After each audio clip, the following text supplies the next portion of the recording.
Right now, we're hiring for a lot of different positions, and I've learned a lot throughout this time. Every time a candidate applies to us, we always ask them to do specific things, basically jump through hoops to try to show that they want the job.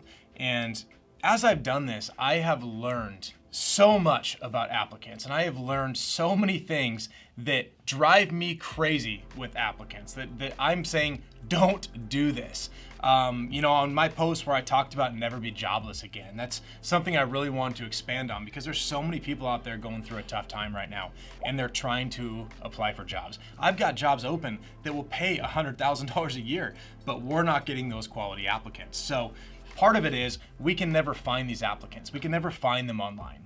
We look for them. We found a few of them, but ultimately we want to see who it is that we're looking at hiring. We want to see, is this person someone that will represent our company or is it somebody that won't?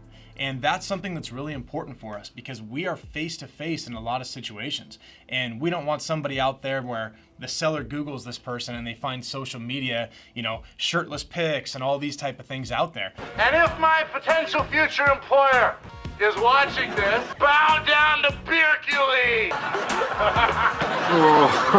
We need to see more of a professional social media.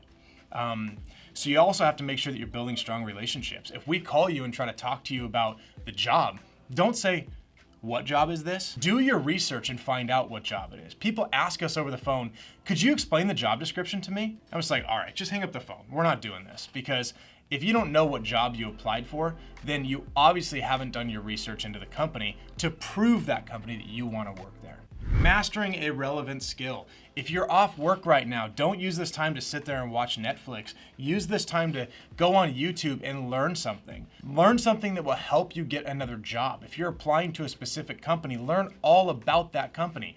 What they do, what their culture's like, what they sell, what they buy. You need to be able to understand the company you're applying for because if someone sits down with me and they say, hey Scott, I really did some research on wholesaling and did some research on flipping properties and I see why you do it. It's absolutely amazing. I love what you did with this property that you posted on your website. Just things like that show me that this person didn't just get out of bed, roll into this interview unprepared. This person came in taking the time to do the research.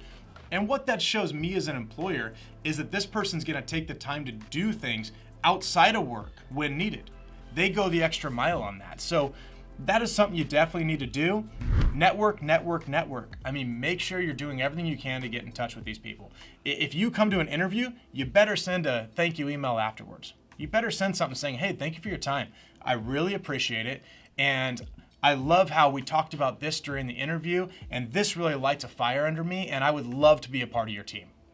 I'm gonna tell you, I have never had something like that. I've never had someone quote something that happened in the interview and talk about, this is why I wanna be part of your team. That would put that person, it doesn't matter their experience, from down here to potentially up here, because that person went the extra mile. And when we're out here doing acquisitions of properties or dispositions of properties, we get these properties at the price we do because we go the extra mile. We build rapport, we spend time talking to people, we network with sellers, buyers, people internal. We go to RIAs, we go to all sorts of different things to be able to network and hire people. So make sure that you are looking at what you're doing, how you're doing it, and how you can do it better. And you will land a job that will make you great money. But if you keep sitting there watching Netflix, not researching anything, just waiting for a company to call you, you're probably gonna be sitting there a year from now doing the exact same thing, but you're gonna be a lot more depressed. So we need to figure out how to get people to do what I just said to apply for jobs. Like I said, we've got positions open. We are hiring at this time. We're hiring high-level positions, acquisitions. We're all over the board. We are growing in a time a lot of companies are cutting back. Look for companies like that, apply, follow up again, and keep doing that until you get a no or a yes.